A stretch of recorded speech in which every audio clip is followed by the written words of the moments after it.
Hello future doctors, welcome back to my channel Heal with Homeo में आपका स्वागत है। अगर किसी की उंगली दरवाजे में दब जाए, कील चुभ जाए या पूंछ की हड्डी कॉकस पर गिर जाए तो कौन सी होम्योपैथी मेडिसिन सबसे पहले याद रखनी चाहिए?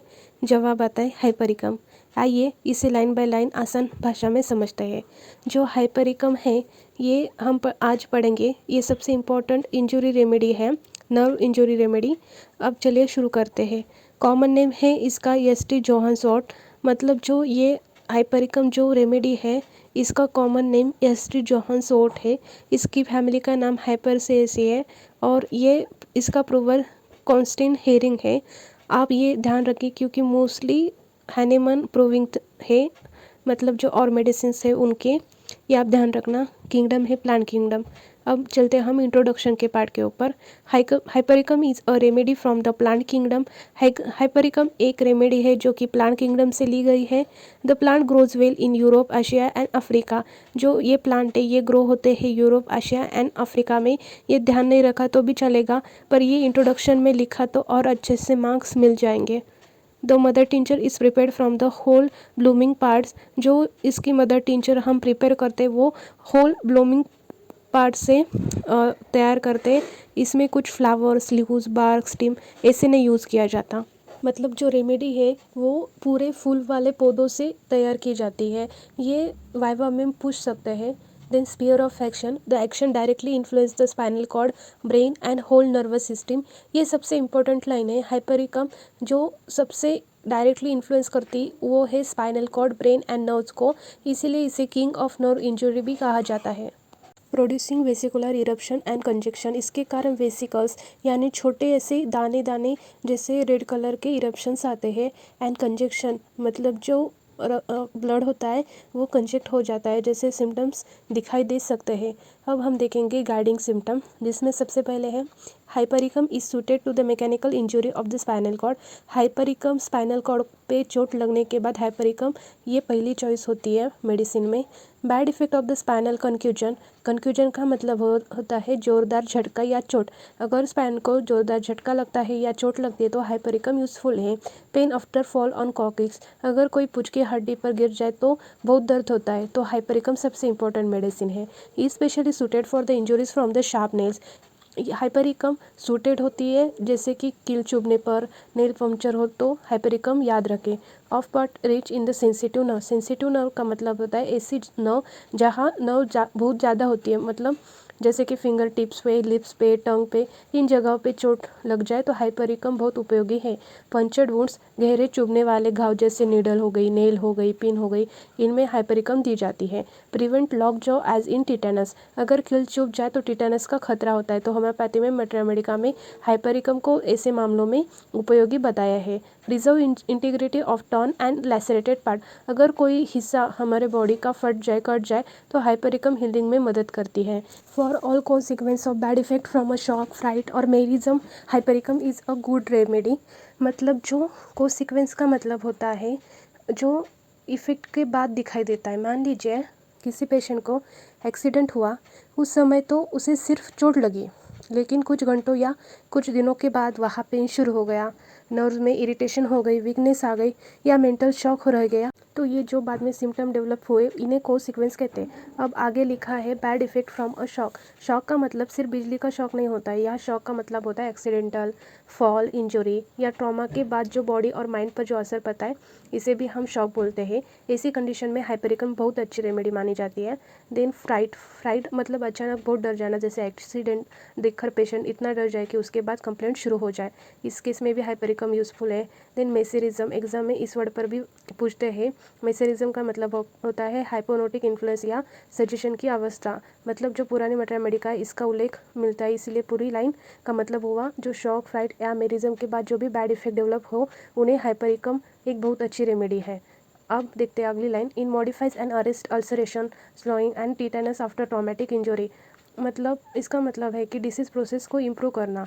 दूसरा अरेस्ट मतलब आगे बढ़ने से रोकना। तीसरा है अल्सरेशन मतलब घाव का अल्सर बन जाना। तीसरा मतलब है घाव को मरा हुआ टिश्यू निकलना। और सबसे इम्पोर्टेंट वर्ड टिटेनस यानी लॉक जॉ। अब पूरी लाइन का मतलब मतलब है कि अगर किसी पेशेंट को ट्रॉमेटिक इंजरी यानी एक्सीडेंट या चोट लगी तो उसके बाद उसको अल्सर्स, ब्लोइंग एंड टिटेनस जैसी प्रॉब्लम डेवलप होने लगे तो हाइपरिकम एक बहुत इंपॉर्टेंट रेमी मानी जाती है। Vertigo with sensation as if head become suddenly elongated with urging to urinate. Vertigo का मतलब होता है चक्कर आना। पेशेंट को ऐसा महसूस होता है कि जैसे उसका सिर अचानक लंबा हो गया। ये एक पिक्यूलर सिम्टम है हाइपरिकम का। इसके साथ उसे बार बार यूरिन जाने की इच्छा होती है, अर्जिंग टू यूरिनेट। ऐसे अजीब लेकिन कैरेक्टरिस्टिक सिम्टम अल्ट्रामेडिका में रेमेडी को पहचानने के लिए मदद करते हैं। ब्यूनिन and cons with the sir excruciating pain showing involvement of the nerves. मतलब ये समझे आप, जो ब्यूनिन का क्या होता है ये पैर के अंगूठे के पास हड्डी का एक उभर हुआ भाग होता है। कॉर्न यानी पैर की एक गांठ होती है। अगर ब्यूरन या कॉर्न में सिर्फ हल्का दर्द नहीं बल्कि एक पेन यानी असहनीय चुभने वाला दर्द हो, ये बात नर्व्स भी इन्वॉल्व होती है इस केस में। इसमें हाइपरिकम यूजफुल होता है। Convulsion after blow on the head and कंक्यूजन।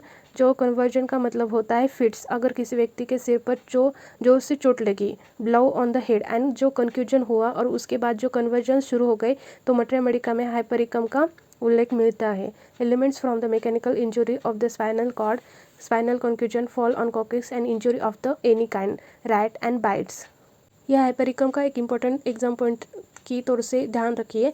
Hypericum condition में सोची जाती है किस में mechanical injury of spinal cord, spinal concussion, fall on coccyx and injury of any kind मतलब नो इंजरी, रैट बाइट्स में भी यूजफुल है। Injuries of the part rich in sensitive nerves. जहाँ नर्व्स ज़्यादा होती है वह हाइपरिकम अधिक यूजफुल होती है।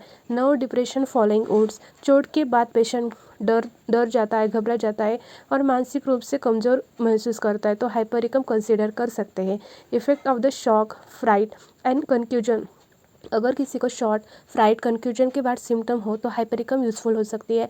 Hysterical condition. कुछ पेशेंट में इंजरी के बाद बहुत इमोशनल या हिस्टेरिकल हो जाते हैं। ऐसी स्थिति में इसका उल्लेख मिलता है, मतलब हाइपरिकम यूज़ की जा सकती है। Finger tips after the traumatic injury. उंगलियों के सिरे पर चोट जैसे हैमर लगना, डोर में फिंगर दबना तो हाइपरिकम याद रखें। Confusion and spasm after injury. Injury के बाद कंफ्यूजन और स्पाजम दिखाई दे तो हाइपरिकम इंडिकेटर हो सकती है। Excessive pain and soreness. Patient बोलता है बहुत ज़्यादा दर्द हो रहा है तो हाइपरिकम सोचिए।